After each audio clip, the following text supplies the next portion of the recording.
You're watching Notepad with me, Ibrahim Sani. We shall examine the next steps for companies to take in my conversation with Accenture MD, Azwan Baharuddin.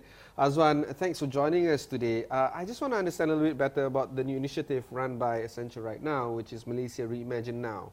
Can you go through with us what this is? Well, yes. So the world has changed. And it's changing at an unprecedented rate.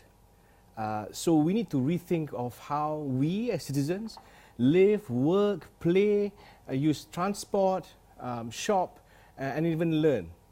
And more importantly, from Accenture's perspective, how do businesses, Malaysian businesses specifically, operate in the future?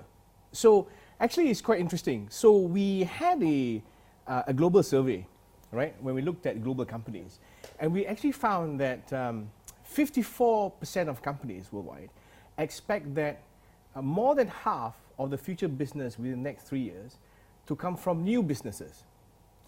Malaysian companies, on the other hand, only 13% expect the same. Okay, but 80% of Malaysian companies are spending all their money into new toys, new businesses, new business models. So actually, we need to rebalance that. So actually, we're an excitable bunch now. So we like to talk about all the new technologies like blockchain. How do you do blockchain? How do AR, AI, and all that funky, cool stuff, right? Yeah. But we're not sure whether it's necessarily sustainable. And I normally have a few fund managers over. One of them is Penguin Investment Managers. Another one is well, there's a lot, right? And while they invest in equities mostly, local companies, retail companies mostly, they are extremely upset if the companies that they invest in stray from the path that they normally do.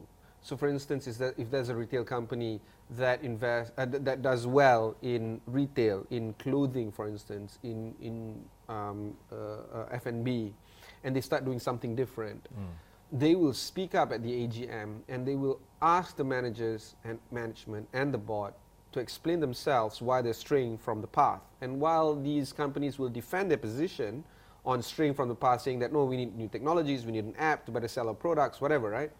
It's still not enough for them to justify that straying away from the core business that they normally have.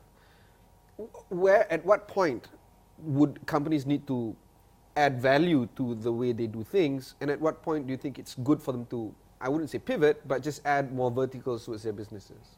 So I think the issue is what you do with investment dollars. So in the same survey, we found that only 11% of global companies say they have the actual cash to invest in this new stuff. Okay. Right? So you have a situation where Malaysian companies lack the investment dollars and the economic stamina to continue to dabble, so to speak, right? So if you go to the board, for example, right, the first thing they ask is what's the ROI? Yeah. And it's very troublesome to answer at this point in time. If you look at even the unicorns today, how many actually have turned a profit? They've got unlimited budget almost. It seems like it. You're short of $1 billion, they give you 5, right? Malaysian companies don't have that luxury. So first of all, Malaysian companies have to really free up capital. Right? But the only way to free up capital is not to continue to spend in this new stuff, right? It's actually to focus on your core business. So, but in order to focus on core business, you've got to do things like utilize new technologies like machine learning, free up cash like using zero-based budgeting, like using digital procurement to make sure that you're efficient. So you've got to be lean and mean with your current business and utilize new technology to make it efficient first, right? If you look at from, are Malaysian companies pervasive in investments in new technology across the current core business and the new? Actually, the survey found only 7% are, which is very different. I think globally is 3 times that amount. Whoa, yes. Really? Yes. So we redirect because I think a lot of our management leadership feel pressured to go into this new stuff, right? Because they are afraid to be left behind, which is good, which is great, which is better than being the opposite. But they do not necessarily understand what they need to do. So, for example, how do you become hyper-relevant? Because this is the second point which I think is important for Malaysian businesses to succeed. So, how do you become relevant? Because we've got, for example, I'll give you an example. So a global hotel chain, right, now can make sure when you come to the hotel, the fridge is stuffed with stuff that you like, the candies that you like, the chocolates that you like, and even when you come in, you have the cocktail that you like, right? So that makes it hyper-relevant to the customers. But are Malaysian companies doing this, or they're just thinking out loud, say, okay, I think because you're this age, this is your address, you should be doing this. But it's not, is it sophisticated enough? So are you hyper-relevant? So you've got to think about things like that first. And then if I move to the third thing, for example, are you deploying the right technologies or not? Because I said earlier, so I have got people ask me, so Azwan, how can Accenture help us deploy blockchain in my company? I'm thinking, actually, what's the problem? So he described to me what the problem statement is, because they've got a hammer, they're trying to look for a nail.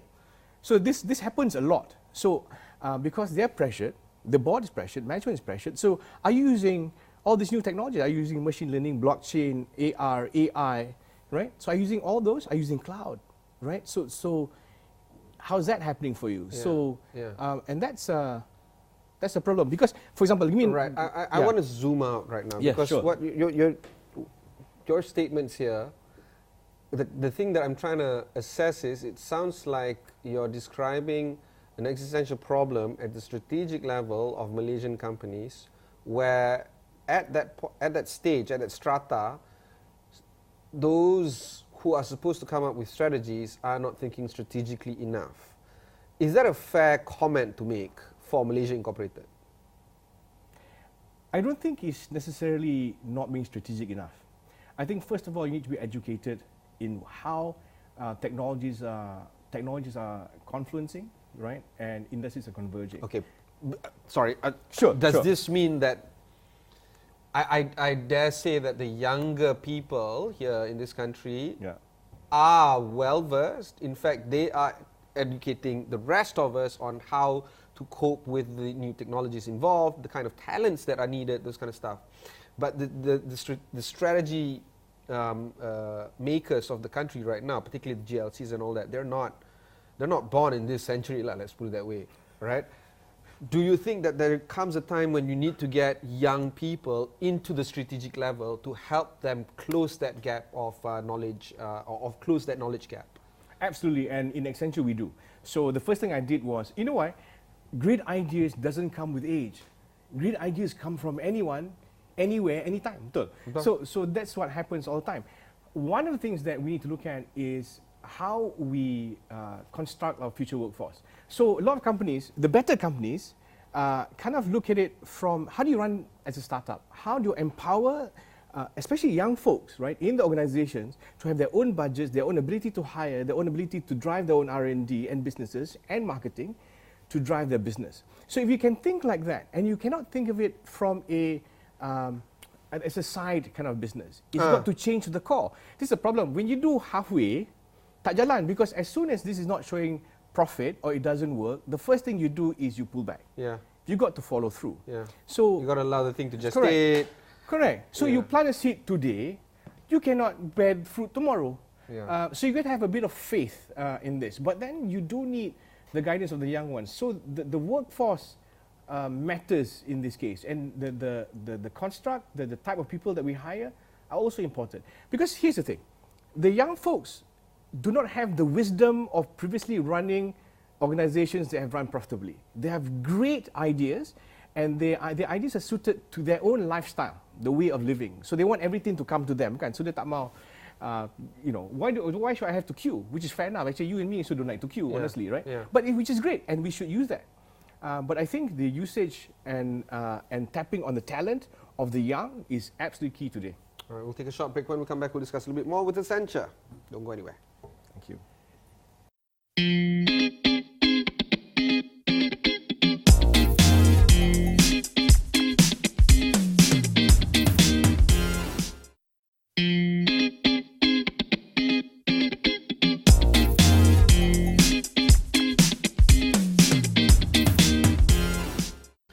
You're continuing to watch Notepad with me, Ibrahim Sani. Today I am with Azwan Baharuddin, the country MD of Accenture. Azwan, we are living in very, very, very interesting times because the Prime Minister recently just celebrated his 94th birthday, and we have finally some young leaders in or holding positions of authority. And the personal friends of mine, actually, we were talking about Syed Saddiq, the Minister of Youth and Sports. We're talking about Wan Nadia, the CEO of TMC Life Sciences, and many more. However, I believe this is still not enough. Do you think that there comes a time when we really need to just ask ourselves, we should really try out young talents, give them senior roles, and if they fail, they fail. But the fact is we have to give faith in young people and give them positions of authority in order for them to be relevant, to bring that organization to be relevant. I think so. I think so. And this is why, again, the way that we work in Accenture, we give young people the opportunity to lead. So a company like ours in Malaysia, so we got 6,000 people, right? 87% of them are millennials. So you cannot be a non-millennial. That's why sometimes I gotta even try to wear funky clothes. I wear jeans like you in the office. Today I wore a suit because I thought I'd throw a one interview, you know. But actually, you gotta understand, right, who your target segments are. This is the future purchasing power. These are the people who will buy your goods and services. These are people who will vote on a mere click of your screen on the phone. So you've got to make sure that whatever the leader says resonates with the target audience. And I think we've got to make sure that that happens. And if you're going to have this drive for of innovation, for example, remember one of the things that will help drive organizations is change of culture. Yeah. So a culture of equality, right? Equality is not just gender, but equality is also age. The equality is also race, and you've got many versions of equality. And in fact, I can relate to a study that says that if we drive innovation, have an innovation mindset using equality as the basis, we could actually free up $8 trillion worth of GDP by 2028 by moving the innovation mindset by just 10%. So that's amazing. But then we have to let go. We have to make sure that we have the right mix, because what we have is right now is a period of transition. So I believe the next 6 years is a situation where we as an organization are recasting relationships, everything from industry to individuals. Because the way that I look at it is that we are not building for us, we're building for them. So what are we building for them? So a child that's born this year, in 18 years' time, what will our world look like? So we got to build for that. And the government policies and incentives and our corporate, right, the approach and what they want to do has got to be driven for this child born today. Because it's too late to do it for us, I believe. It is, you got this runway of 18 years. It could be more, it could be less, right?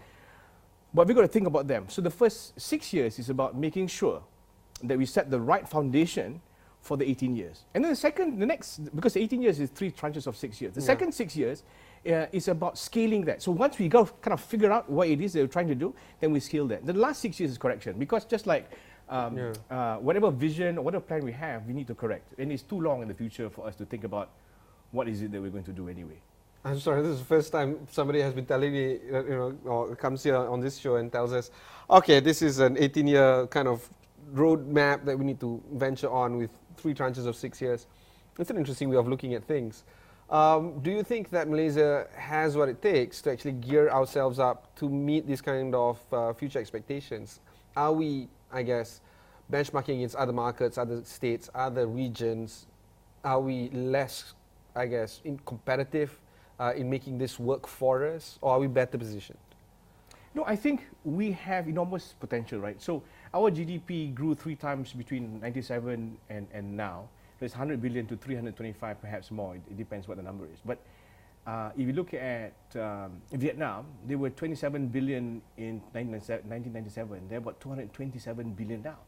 And you look Indonesia, their GDP was 250 billion then, and it's 1 trillion now. So for us, right, you could argue that we're underperforming, right? India's GDP grew by 6.4 times over the last 20 years. So we are 3 times. Thailand's about the same. So potential is absolutely there. Do we have the talent? Absolutely. But Do we need to correct it? Perhaps, right? So our supply of students need to make sure they're relevant for us in 20 years' time, right? Our supply of talent today on the ground need to be retrained, redeployed, repurposed, right? For us to be successful. But we need to think of it kind of holistically. What are we good at? What are we going to export, right? In fact, our exports are mainly electronics, right? So, E&E. Yeah, E&E. It's not even palm oil. Palm oil, I think, is not despite the top. the noise. Yeah, that there's lots of noise, but it isn't.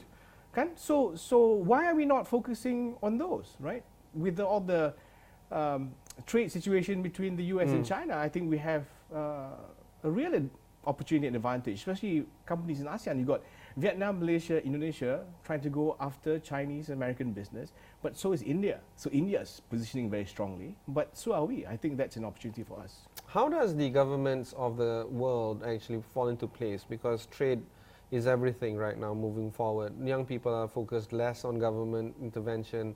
Maybe Hong Kong would be a little bit different, where you get the youth movement there. But otherwise, around the world, the youth is less convinced that government is a good place to work at.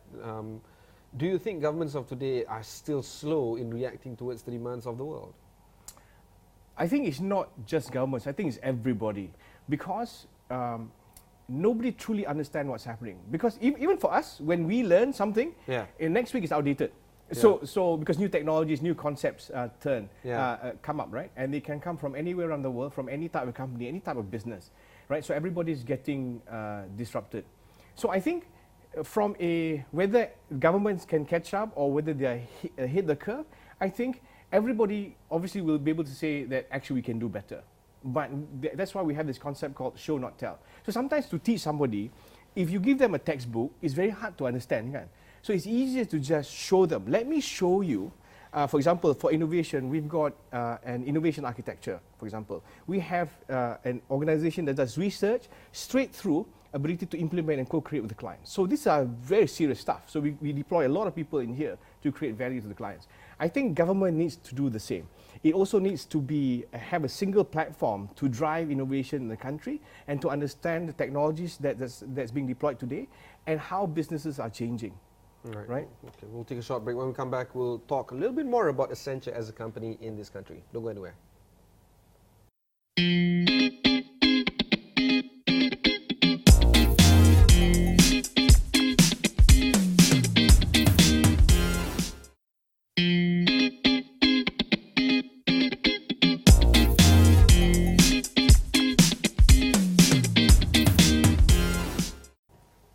You're watching Notepad. I am in discussion with the country MD of Accenture, Azwan Baharuddin. Azwan, let's look at Accenture as a company, right? Because when we do name recollection, people would assume or people would associate Accenture as being a management consultant. And you're more than that. In fact, IT would come into my, I guess, name recollection with Accenture. How are you positioned with other competitors in your field? I think if I were to put it this way, I think we are unrivaled. If I would, McKinsey would say the same, BCG would say the same, everybody would say the unrivaled. We as a company has pivoted over the last 5 years. We've doubled our market cap from 50 to about 126 billion US dollars. Right? And that's over just the last 5 years. Our share price today, when I joined Accenture 2 years ago, is about 120 US dollars per share. And now it stands about 191 US dollars per share. So it's doing stuff right, okay? But our business is holistic. So we have 5 lines of business. The first is industry-based type consulting work. Then we've got strategy as a business, which competes with the McKinsey, BCGs of the world. But we slant towards digital, right? Because that's where the world is going today. So we don't necessarily do corporate strategy, but I think we look at areas that we think we can help, which is more natural to us, digital. Then we've got digital as a business. Digital as a business, the technologies I mentioned earlier, all of that, all the new technologies, right now represents globally more than 60% of our business. We've pivoted from a hardcore IT, SAP, Oracle type business and SI type business to more than now 60% pure digital, meaning building your apps, building your AI, AR, cloud, security, you name it, right? To that. Then we have our used to be our core business, which is SI type of technology work. So our core business used to be technology and consulting, now it's spread. And we have one more, which is going to be intelligent operations, which is basically BPO type services right across from either IT or operations like finance and accounting, HR, etc. For that last pillar, it sounds like low wage market would be some of the focus for your business to grow. I'm talking about, I don't know, India, Vietnam, those kind of places, right? No, no, Malaysia is growing aggressively. In BPO, yeah. Yes, BPO. Yeah. Yes. So if you think about India, they're not as low cost as they were before. Oh, sorry, this is news to me. Yes, they're not.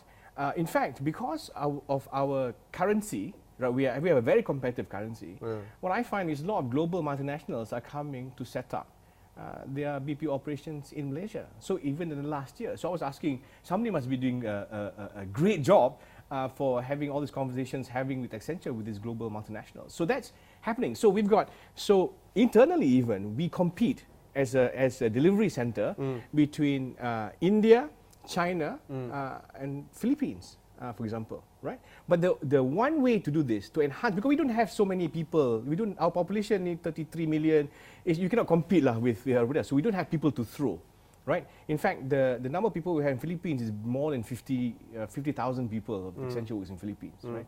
So we've got to differentiate ourselves by using RPA, robotics, using AI, using tools for us to get our productivity levels up. If business owners right now are watching this show, should they be excited about markets with very high population? I'm thinking Jakarta as a city, Indonesia as a whole, I'm thinking Vietnam, I'm thinking Philippines, Thailand. They are massive. We're talking 300 million, 400 million people. Would Malaysian business owners need to think about how to service this kind of markets instead of just that 33 million that you speak of in Malaysia? Absolutely. I think this is a given. That's the only way for our companies to grow. So how to become a regional champion? So if you're Jago Kampung, right, you're limited by 33, and then if that, maybe a third working population who can actually afford to pay for goods and services. So we're talking 10 million now. Yeah. So it's too small, right? But before you go out and spend your money and experiment, I think you got to make sure you're good at what you do. You're proven, because Malaysia is a fantastic test bed for the whole of Asia. We've got almost every race, major Asian race, on location. So if it doesn't work here, it might not work elsewhere. Two VCs that I interviewed spoke the same thing. Yeah, really? They don't know each other, and I'm sure they don't know you. No. They say that if it works in Malaysia, it probably works everywhere else.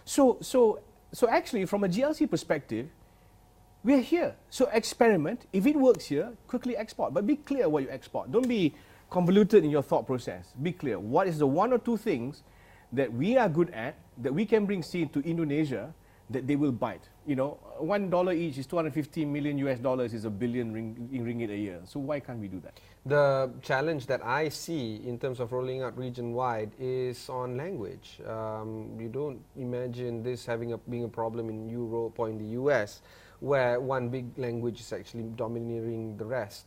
Do you think that language is a problem? Is my, worry unfounded or founded? No, I don't think language is a problem, because behavior millennials are the same anyway you go, right? But of course, from a design, from the app, from a nuance of different cultures, you got to make those changes.